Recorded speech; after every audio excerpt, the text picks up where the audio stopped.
అందరికీ కూడా శుభాశీస్సులండి. 2026 గాను జనవరి, ఫిబ్రవరి, మార్చి నెల ఈ 3 మాసాలు కూడా కన్యా రాశి వారికి 3 మాసాలు కూడా విశేషమైనటువంటి ధనరాబడి, అప్రయత్న ధనలాభాలు, అలాగే ఎటువంటి చిన్న వ్యాపారాలైనా సరే పెద్ద వ్యాపారాలైనా సరే వాళ్ళ స్తోమతను బట్టి వాళ్ళ యొక్క స్థితిగతులను బట్టి ఎటువంటి వ్యాపారాలైనా కూడా ప్రారంభం చేసుకోవచ్చు. కన్యా రాశి వారికి 7వ ఇంట శని, సప్తమంలో శని ఉన్నప్పటికీ కూడా ఈ 3 మాసాలు కొంతవరకు గ్రహాల యొక్క అనుకూలత వల్ల ఆర్థికపరమైనటువంటి విశేషమైన రాబడి, అప్రయత్న ధనలాభాలు, రియల్ ఎస్టేట్ వ్యాపారాల ద్వారా లాభాలు కావచ్చు, లేదా ఇంకా ఇతరత్ర వ్యాపార లావాదేవీలు కావచ్చు, కలిసి వచ్చే అంశాలే అధికంగా ఉన్నాయి కన్యా రాశి వారికి.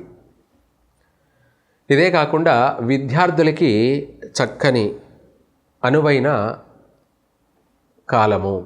ఈ కన్యా రాశి వాళ్ళు ఎక్కువ శాతం విద్యార్థులు చక్కగా పాస్ అయ్యే అవకాశమే ఉంది. కాబట్టి ఎటువంటి ఇబ్బంది లేదు, భయపడాల్సిన అవసరం లేదు. పిల్లలు చక్కగా మంచి మార్కులతోటి పాస్ అవుతారు, ఎక్కువ శాతం కూడా పాస్ అవుతారు. అలాగే వ్యాపారాలు చేసేటువంటి వాళ్ళు గతంలో మందకొడిగా కొనసాగినటువంటి వ్యాపారాలు ఇప్పుడు ఈ 3 మాసాలు కూడా ఉన్న పలానా మంచి ఊపందుకునే అవకాశం ఉంది, మంచి లాభాల బాటలో సాగే అవకాశము ఉంది. అలాగే మంచి వ్యాపార లావాదేవీల వల్ల వీళ్ళు కుటుంబ సౌఖ్యము, అలాగే నూతన వ్యాపారాలకి శ్రీకారం చుడతారు. అనుకున్న తడవే కలిసి వచ్చే అవకాశాలు కూడా ఉన్నాయి. ఉద్యోగరీత్యా ప్రయత్నం చేసే వాళ్ళకి తప్పకుండా ఉద్యోగ లాభము ఉంది. దీంతోపాటు విదేశీ యానయోగం గురించి ప్రయత్నం చేసే వాళ్ళకి కలిసే వస్తుంది. అలాగే ఈ 3 మాసాల్లో ఎప్పుడైనా కూడా ప్రారంభం చేసుకోవచ్చు. ఆ అవకాశాన్ని అందిపుచ్చుకుంటారు, విదేశాలకు వెళతారు, అక్కడ స్థిరపడతారు. దీంతోపాటు కూడా అక్కడ ఆర్థిక పరంగా కూడా పుంజుకుంటారు. అలాగే ఆస్తులు, స్థిరాస్తులు కూడా కూడబెట్టుకునే అవకాశము ఉన్నది. అలాగే ఉన్నత అభివృద్ధి, ఉద్యోగంలో ప్రమోషన్లు, ఉన్నత స్థానానికి చేరుకునే అవకాశం ఉంది. రాజకీయ నాయకులకు కూడా విశేషమైనటువంటి అనుకూలత, ప్రజా ఆదరణ కావచ్చు, వాళ్ళు చేసే కాంట్రాక్ట్ లావాదేవీలు కావచ్చు, కలిసి వచ్చే అవకాశాలే ఉన్నాయి. ఇదే కాకుండా వాళ్ళు చేస్తున్నటువంటి ప్రయత్నాలు ఉన్న స్థాయి నుంచి ఇంకా పెద్ద స్థాయికి కూడా ఎదిగే అవకాశం కూడా ఉంది. మంచి లీడర్ పొజిషన్లో అనుకూలంగా ఉన్నాయి కూడాను. దీంతోపాటు సప్తమంలో శని ఉండడం వల్ల కొంతమేర కొన్ని విషయాలలో చిన్న చిన్న ఒడిదుడుకులు ఉన్నప్పటికీ కూడా కుటుంబంలో శుభకార్యాలు అధికంగా జరిగే అవకాశం ఉంది. వివాహం కాని అటువంటి వాళ్ళందరికీ కూడా ఈ మాసాలలో 3 మాసాలలో కూడా, అనగా కొంత ఇప్పుడైతే పుష్యమాసంలో ముహూర్తాలు ఉండవు, అలాగే ఫిబ్రవరి మాసంలో కూడా శుక్రమూఢం వల్ల అనుకూలం లేదు. కానీ మార్చి నెలలో పాల్గొన మాసంలో ఈ కన్యా రాశి వాళ్ళకి ఊహించిన విధంగా అధిక శాతం వివాహ యోగాలు జరిగే అవకాశం ఉంది.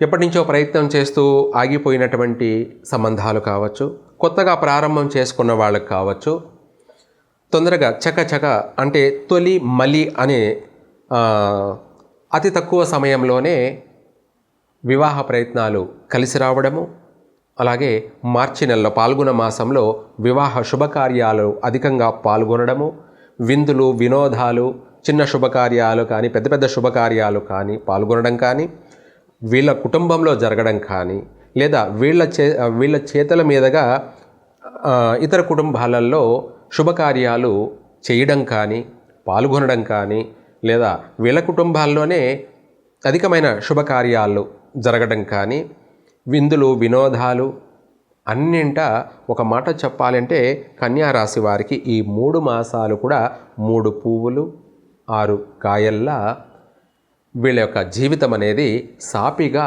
సాగుతుంది. చక్కగా ప్రతి విషయాలలోనూ అనుకున్న తడవే వెంటనే అమలు చేయడం కానీ అలాగే జరగడం కానీ ఎక్కువగా కలిసి వచ్చే అవకాశాలే ఉన్నాయి. అయితే ఇంకా కూడా మెరుగుపడడం కోసం ఈ రాశి వాళ్ళు, మన కన్యా రాశి వాళ్ళు కూడా సుబ్రహ్మణ్య స్వామిని దర్శనం చేసుకోవడం, ఆయనకు పంచామృతాలతో అభిషేకం చేయడం కానీ ఇలాంటివి చేయండి. చక్కగా కలిసి వస్తుంది. అనుకున్న పని తొందరగానే నెరవేరుతుంది. స్థిరపడతారు కూడా. గృహయోగం కలుగుతుంది, వాహన యోగం కలుగుతుంది, అలాగే వస్తు యోగం కలుగుతుంది. అనేక విధాలు కూడా సుఖ సౌఖ్యాలు కలిగే అవకాశాలు కూడా ఈ కన్యా రాశి వారికి మెండుగా ఉన్నాయి. మనకు ప్రస్తుతం 2026 ఇంగ్లీష్ మయా క్యాలెండర్ ప్రకారంగా ఈ యొక్క ప్రారంభంలో గ్రహస్థితుల యొక్క ప్రభావాలు చూసుకుంటే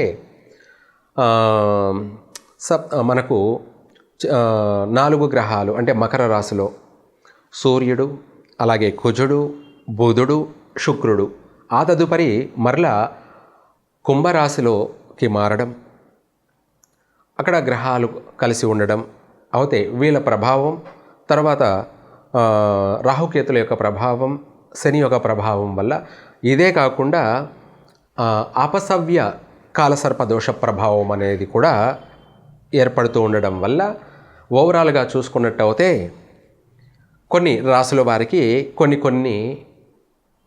ఒడిదుడుకులు అనేది ఉన్నప్పటికీ గురువు యొక్క అనుగ్రహం అధికంగా ఉండడం వల్ల అన్ని రాసుల వారికి కొద్ది రోజులు ఊపిరాడుతుంది. అంటే ఉపశమనం, ప్రశాంతత కలుగుతుంది. మళ్ళీ కొద్ది రోజులు ఇబ్బందులు, ఆటంకాలు ఉన్నప్పటికీ ఓవరాల్గా ప్రపంచవ్యాప్తంగా యూనివర్సల్గా చూసుకుంటే గ్రహస్థితి ప్రభావం వల్ల అధికంగా భూమి కంపించే అవకాశాలు ఉన్నాయి. అంటే భూ ప్రకంపనలు కలిగే అవకాశం ఉంది. దీన్ని కూడా తీవ్ర స్థాయిలో ఏర్పడే అవకాశం ఉంది. అధిక భూకంప నమోదు జరిగే అవకాశం ఉంది. విదేశాలలో ఆస్తి నష్టాలు, ఆర్థిక నష్టాలు ఎక్కువగా సంభవించే అవకాశం ఉంది. మన భారతదేశంలో మరీ ముఖ్యంగా మన తెలుగు రాష్ట్రాల్లో కూడా భూకంపాలు సంభవించే అవకాశం ఉంది. కానీ ఆర్థికపరమైనటువంటి తీవ్రమైన నష్టాలు జరగవు. స్వల్ప భూకంప నమోదాలు జరిగే అవకాశము ఉంది. ఎందుకంటే అధిక తీవ్రమైనటువంటి ఉష్ణ ప్రభావం వల్ల, అలాగే అపసవ్య కాల సర్పదోష ప్రభావం వల్ల ధనుసు రాశి, మకర రాశి, కుంభరాశిలోకి గ్రహ సంచార ప్రభావాల వల్ల తీవ్రమైనటువంటి ఫైరింగ్ లాంటి నష్టాలు. ఫైరింగ్ అంటే ఇండ్లల్లోనే ఎలక్ట్రికల్ ఫైర్ వల్ల కావచ్చు, గ్యాస్ ఫైర్ జరగడాలు కావచ్చు, ఇటువంటి వాటి వల్ల ప్రమాదాలు సంభవించే అవకాశం ఉంది. ప్రాణ నష్టాలు జరిగే అవకాశం ఉంది ఇండ్లలోనే. తర్వాత వాహన ప్రమాదాలు, తీవ్రమైనటువంటి వాహన ప్రమాదాలు సంభవించే అవకాశం ఉంది. ఎలక్ట్రికల్ బైకులు ఫైర్ అయ్యే అవకాశం ఉంది. గ్యాస్ ఎలక్ట్రిక్ వెహికల్స్ కూడా పేలే అవకాశాలు, ప్రమాదాలు ఉన్నాయి. అలాగే అధికమైనటువంటి వాహన ప్రమాదాలు సంభవించే అవకాశం ఉంది. యాక్సిడెంట్లు కూడా అధికంగా జరిగే అవకాశం ఉంది. ఇవి కాకుండా రైలు ప్రమాదాలు మన తెలుగు రాష్ట్రాల్లోనే, అలాగే రైల్లోనే ఫైరింగ్ జరిగే అవకాశాలు ఆల్రెడీ ముందుగానే చెప్పే ఉన్నాను కొన్ని ఛానల్స్లో కూడా. అలాగే దీంతోపాటు అంతరిక్షంలోనే విమానాలలో కూడా ఫైరింగ్ జరిగి ప్రమాదాలు జరిగే అవకాశాలు ఉన్నాయి. ఇది కూడా చెప్పాలంటే మన భారతదేశంలోనే ఈ 3 మాసాల్లోనే కూడా ఇటువంటి నష్టం జరిగే అవకాశం ఉంది. అలాగే సముద్రంలో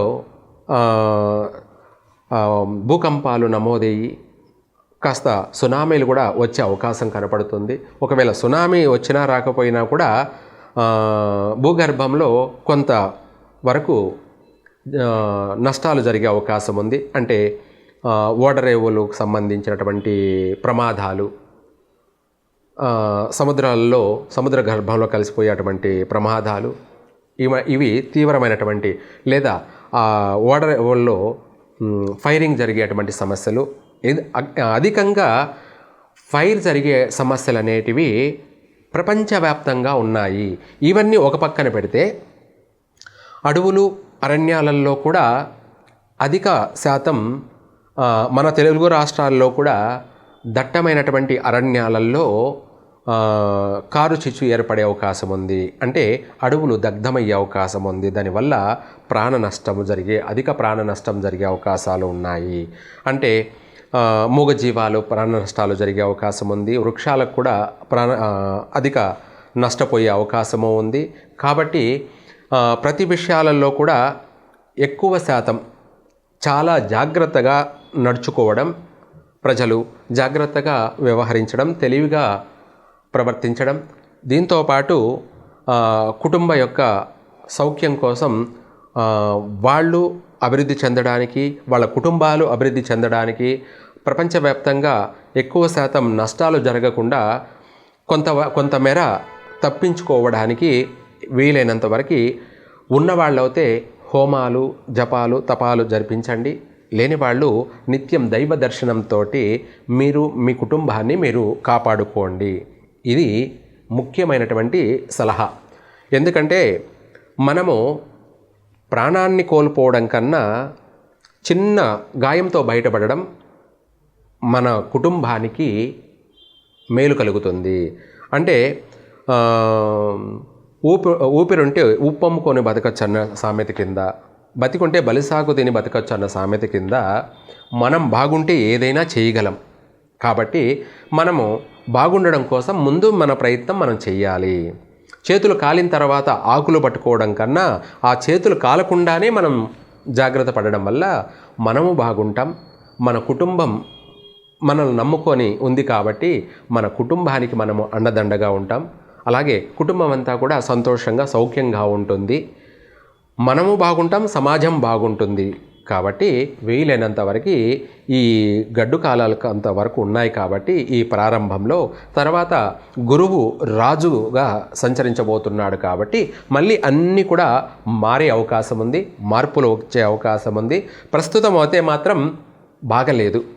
రాజకీయ నాయకుల విషయాల్లోనూ పెను మార్పులు, సంచలనాలు కలిగే అవకాశం ఉంది. ఆరోగ్యపరమైనటువంటి విషయాలలో కూడా అధిక ఉష్ణం వల్ల జ్వర పీడితులుగా అయ్యే అవకాశము ఉంది. అలాగే కడుపుకు సంబంధించి, తలకు సంబంధించినటువంటి, నరాలకు సంబంధించినటువంటి ఆరోగ్య సమస్యలు ఏర్పడే అవకాశాలు ఉన్నాయి.